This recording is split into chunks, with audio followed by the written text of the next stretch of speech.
Hello and welcome to my Carnivores 2 rigging tutorial. In this video I will show you everything you need to know to make your own animations, and then I'll show you how I make a walk cycle. But before that, I need to add one quick note on rigging your model that I did not put in my last video. When you are naming your arms and your legs, you want to add a prefix of just a lowercase l or a lowercase r, and this denotes the left and right ones and will allow you to mirror them later on when you're making an animation. So that'll be really useful later. Okay, we're going to go ahead and launch our utilities. For Animator 7, you want to make sure it's in Windows 98 compatibility. So we'll go ahead and launch that and open up our model. You're also going to want to have Carnivores 3D editor open, usually one with your model and one with whichever dinosaur you want to replace with your new model, so that you can tell which order you need the animations to be in. Okay, so the camera controls are pretty similar to Designer 2. You can hold Alt and left click to go into camera mode. Hold Shift to zoom in and out in that mode. For this perspective camera down here, you can press this button to go into the solid view, and this one to go into wireframe. This is textured view, but it doesn't seem to work, so just leave it in solid. This button magnifies the window. This one centers the camera, and this just allows you to move it around.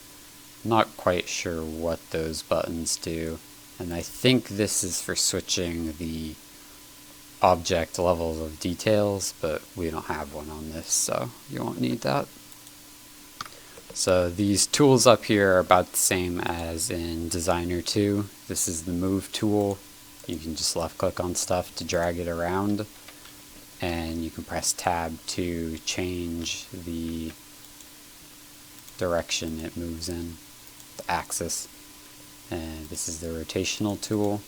You can press tab to change the axis it rotates on. This rotates the bone you've selected and the bone that bone is linked to. So if I rotate this one, it will also rotate this bone here that it's linked to. This is the two-dimensional scaling. You can also change the axis that it scales on. And this is three-dimensional scaling. And as in Designer 2, when you use one of these tools, you can right-click to cancel the movement. But unlike in Designer 2, the undo button does not work in Animator 7. You cannot undo anything that you do. So we're going to go ahead and press File and Clear Track right here to set it to its original position again. So since you can't undo anything, you'll want to be making a lot of saves and backups just in case something goes wrong. And before you make any movements, you'll also often want to use this copy button right here. If you just press that, it copies the position of all of the bones. So let's say I rotate it like that, I can just paste it back to how it was. We can also copy specific bones and their links. So if I, let's say, rotate this leg like that, and I press this button, this will copy the bone that's currently selected and anything that's linked to it, which are these bones right here.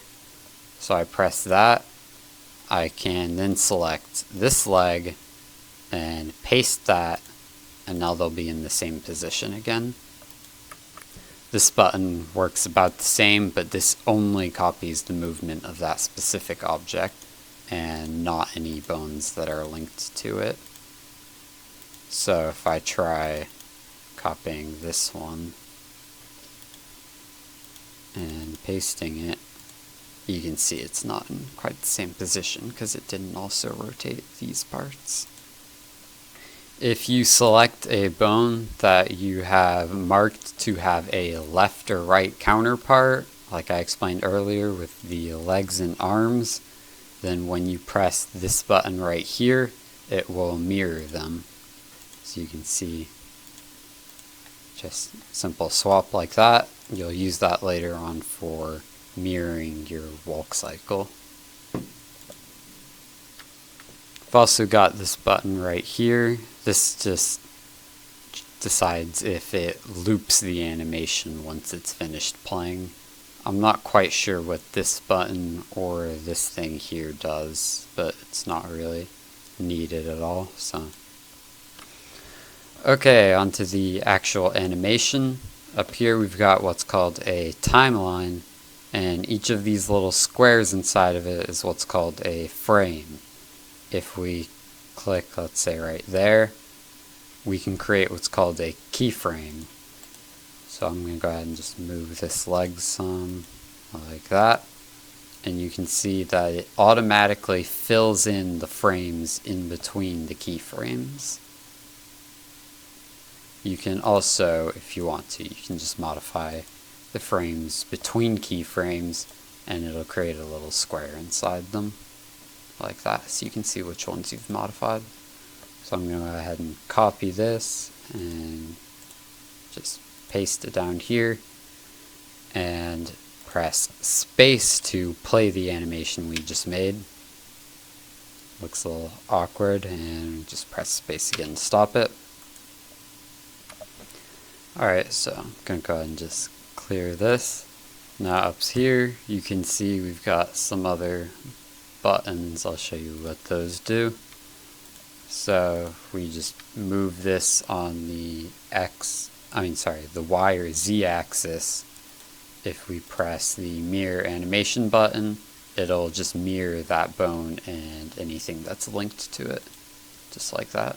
So pretty simple. Now if I say rotate this 30 degrees upwards, if I press reverse track, it will rotate it 30 degrees downwards instead, so minus 30 degrees.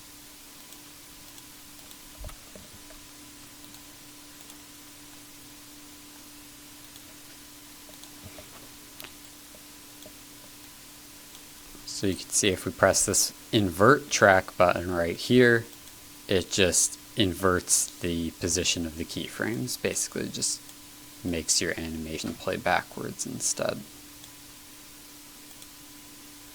And there's this roll track button. I honestly have no idea what this does, but it kind of messes stuff up, so you probably won't be using that. Alright, so up here we've got this lovely little typo. If we press show skeleton, it just shows which bones are linked to which and draws the line between them. I don't really like the way it looks, so I usually just leave it off. This will display the wireframe model. This is supposed to show it as textured, but it doesn't really work. So this button, I think, controls some parameters for how this rotation tool works, but I'm not quite sure how to use it or what it does. So I'm not really sure what this rotation sequence bit here does.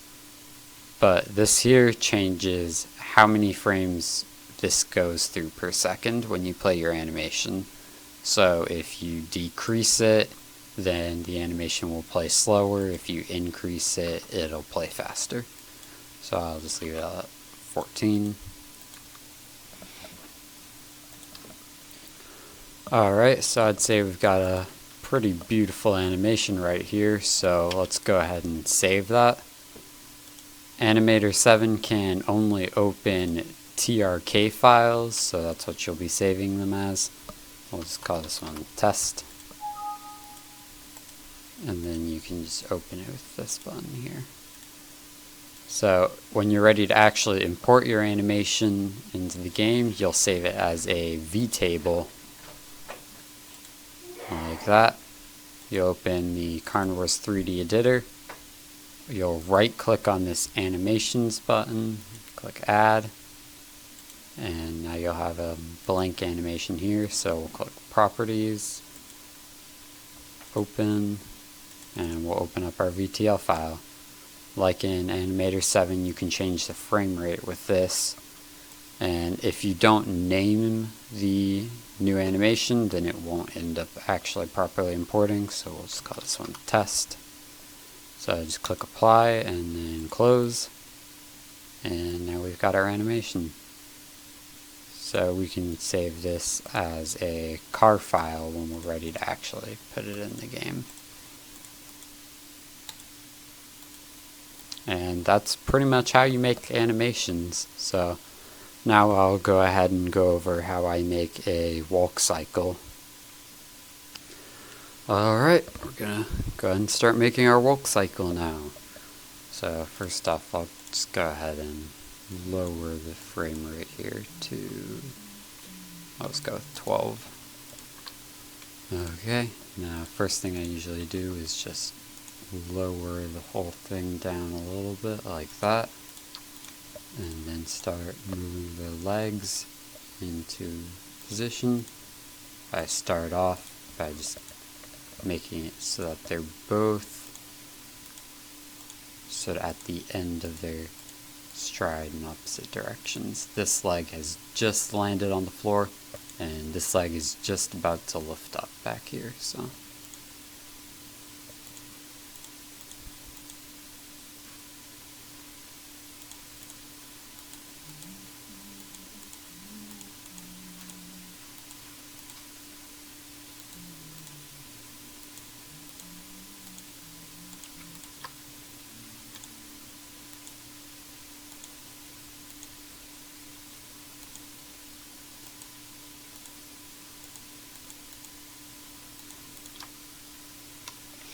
alright, that looks pretty good. I'll go ahead and maybe move the hands around a little.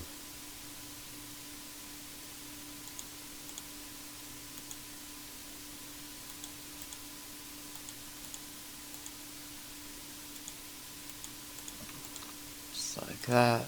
And let's move back into a better position. And there goes flux. And quickly turn that off. That's my nighttime screen dimmer. So, and I'm imagining that this leg here has just hit the ground, so the tail has kind of been moving downwards along with the rest of the body. So we'll position it about right there. That's a pretty good start.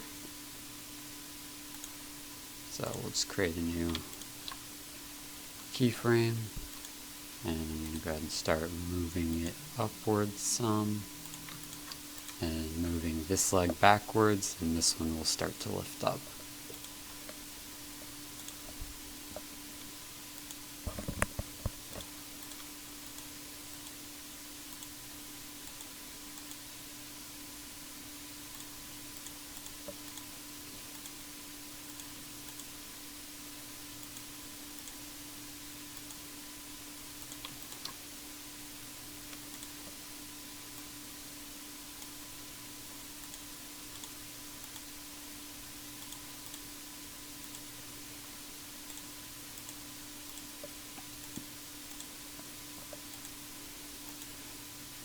And if you want to, you can also move the bones instead of just rotating them.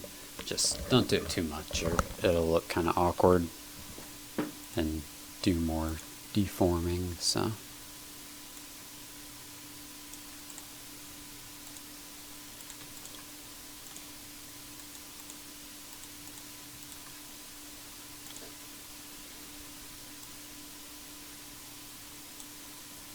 alright, and I'm just gonna tilt him down a little and tilt the head up slightly, try and sort of leave the head in a similar position, kind of like it's sort of stabilizing itself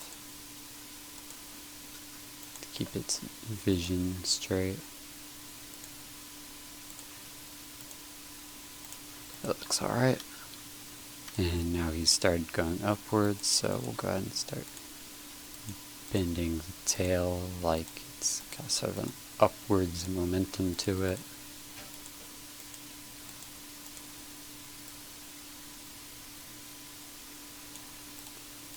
Just like that. Okay, go ahead and create our next keyframe. Now we'll move him up some more. He's kind of hit his peak height. So.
And so we'll keep bending him downwards some.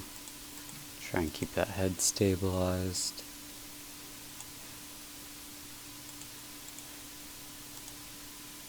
And the tail, since he's kind of reached his max height, the tail will have all this momentum back here will have kind of started to shoot it up a little bit. Like that. That may have been a little too much though. Don't want it to move too quickly.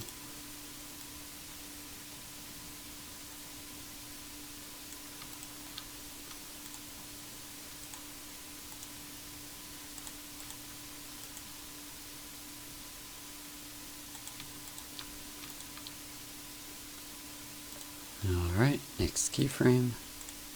Now I'm going to start moving him back downwards some. So, still just keep moving this leg back.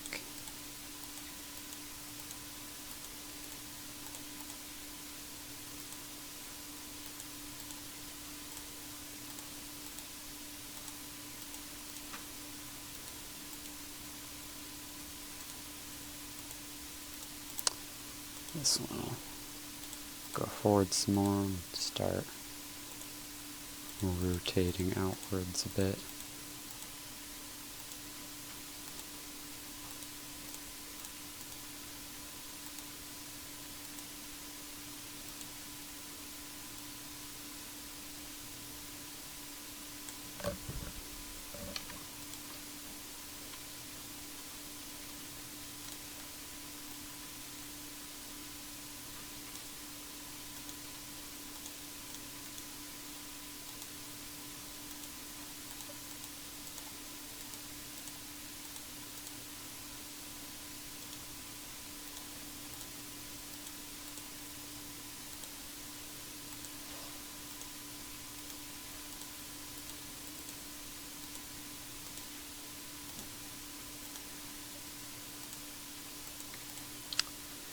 And the tail will start moving down again.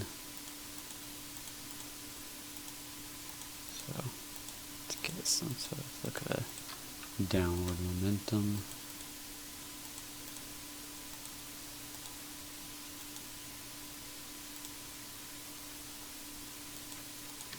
Just like that.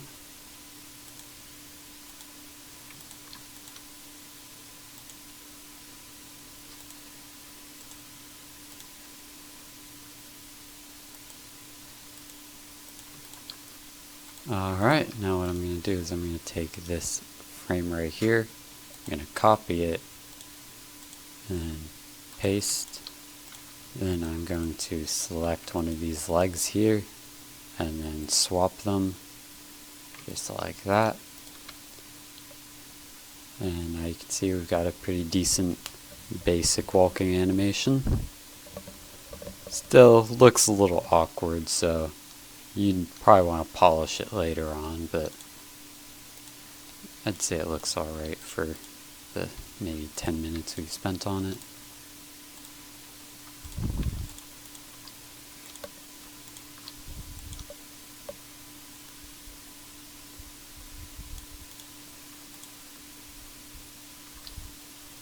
And you might also want to make it so his body twists a little bit.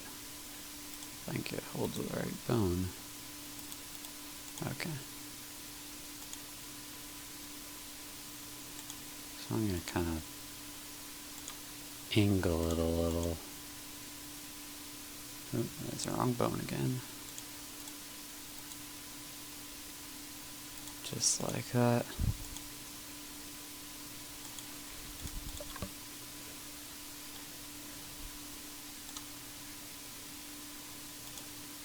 And then throughout the course of this part of the animation, I'll just sort of slowly start moving it closer back to the middle.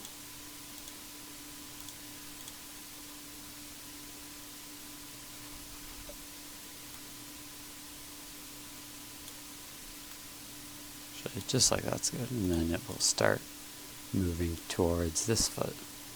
So, a little bit like that.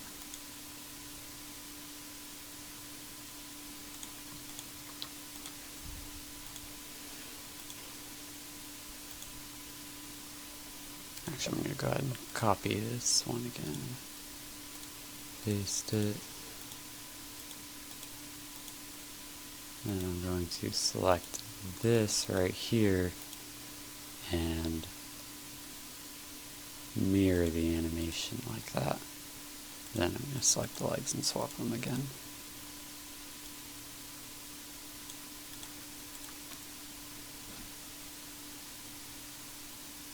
So this will help make your animation look a little more three-dimensional.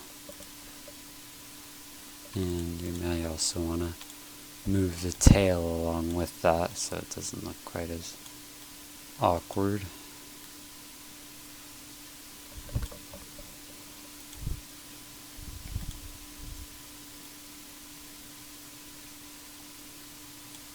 So at this point it'll be kind of facing that way a little bit.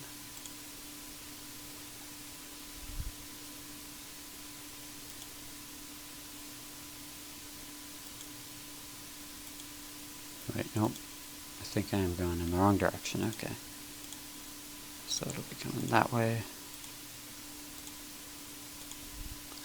Sorry, this video is probably going to be kind of long.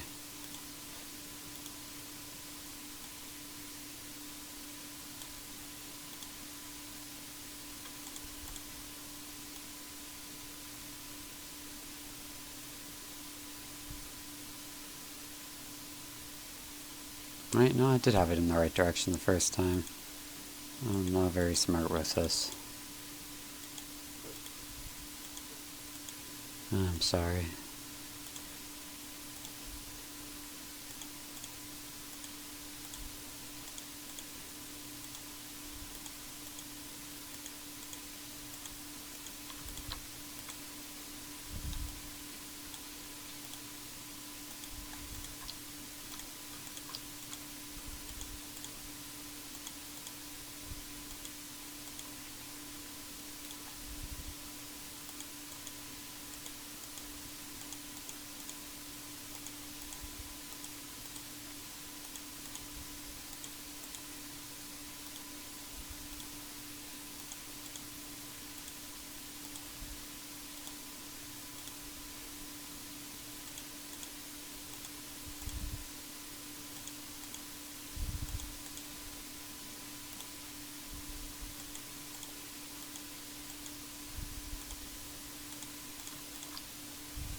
As before, we're going to go ahead and copy and paste this again so we can keep our animations even.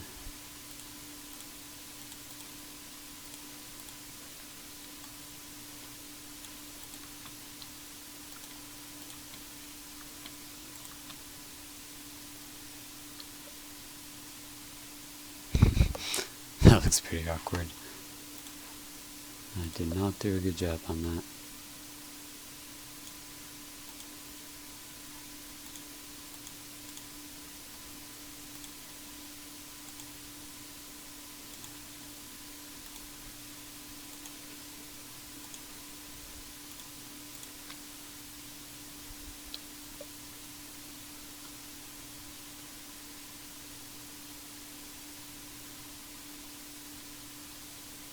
Alright, we'll just call that good though. Don't want to take too long. So now, gonna just keep copying and pasting these and just doing the mirror and leg swap.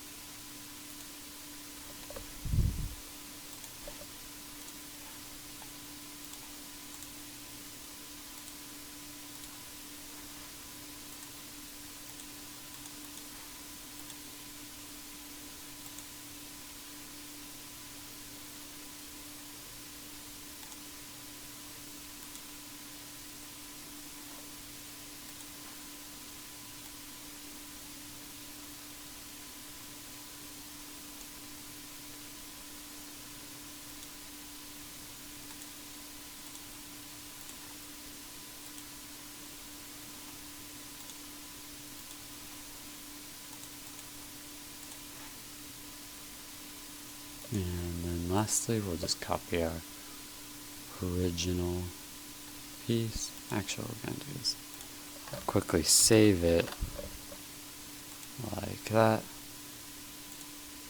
Copy this, paste it. Then I'm going to copy this bit right here, open our track again, and then I'm going to put it right here. That way it doesn't repeat this first frame twice.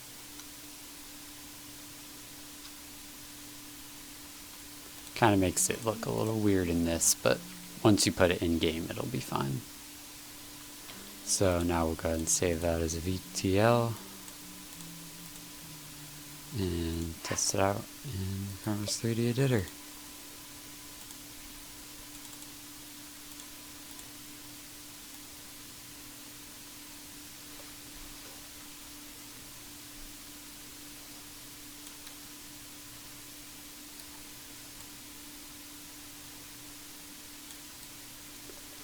So that's a pretty rough animation, nothing too fancy. Definitely needs a lot of time polishing in, improving parts of it.